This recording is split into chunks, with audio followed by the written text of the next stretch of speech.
किया अपना मोहलिया से निकल हरी सबके मम्मी सूत गइल का मास्टर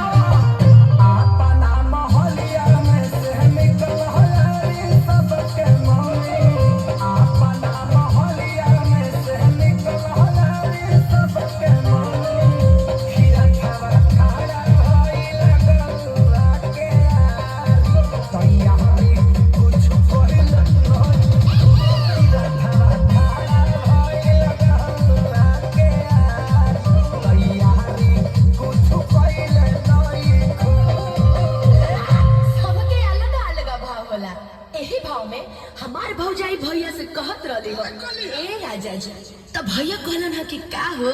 तब देखी ना कितना भाव में और कितना प्यार से कहत रही कि पूजा के कल तैयारी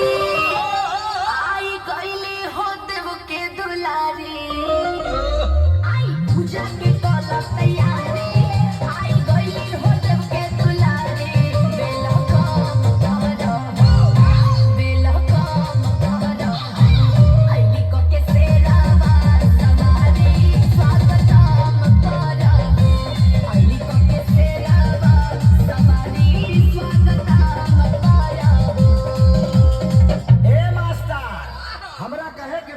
कि जितना लोग अपना सर में गमछा बंधले बा सब लोग एक बार खोल के लहरा दे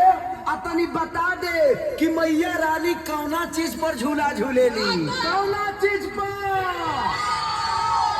एक लमर आजा कि झूमेली झूम झूम हरी हरी